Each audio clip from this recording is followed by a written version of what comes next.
سورة النور آیت نمبر 27 صفحہ 562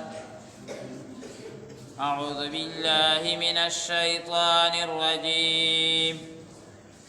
بسم اللہ الرحمن الرحیم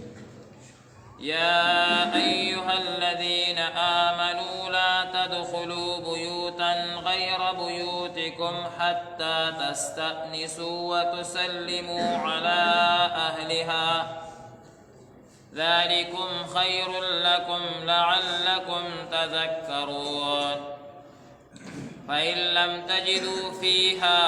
أحدا فلا تدخلوها حتى يؤذن لكم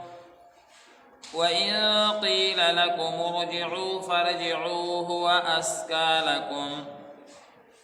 والله بما تعملون عليم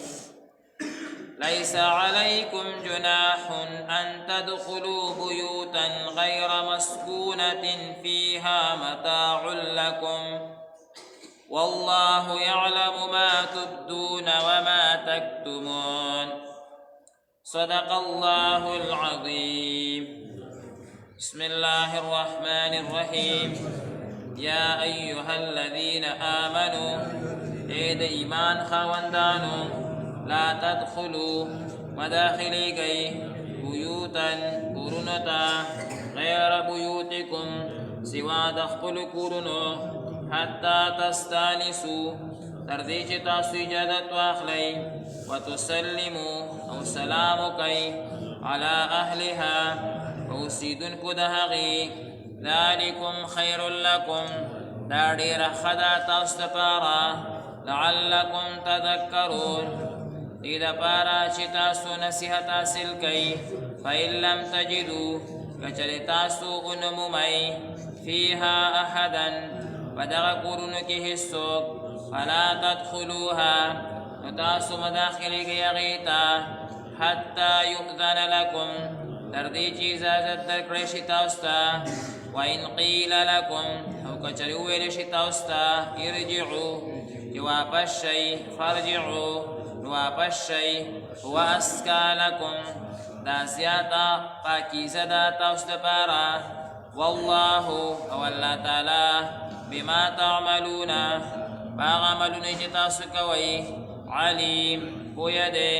لیس علیکم جناح نشتا پتاسو سگنا ان تدخلو داخل شی بیوتا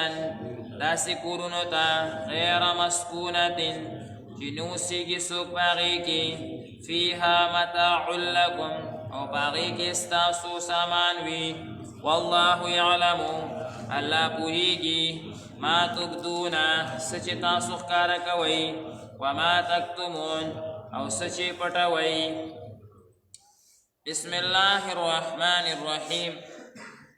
پرونی سبقنا دا آداب دا معاشرت اغا شروع شوی دی او پدی کی قسمہ قسم آداب او احکامات اغا ذکر کیگی او دی کی منگا یوسو حکمتنا او مسائل اغا ذکر کا سمسائل پدی کی اغا بقای دی یو دا چکل انسان سلامو کی او یوزیتا داخل شی داغی سلام مناسب دا هم دا چکسو کی نپی جنی چی خپل تعارفو کی یوزیتا لاړو اجازت یو غختو سلام یو کو یا سلام یو کو بیا اجازت غختو دواړه طریقې ما تاسو عرض کی نو بیا مناسب ادا ده چې دې څوک نه پیژني چې ورته خپل تعارف وکړي مثلا یو حجره یا یو بیټک یا یو دکان کې څه کسان ناست دي دی وایي السلام علیکم ستاسو مجلس ته زه حاضرېدی شم زما نوم فلانکې دی د فلانکۍ قبیلې یم فلانکي ځای نه راغلی یم داسې تعارف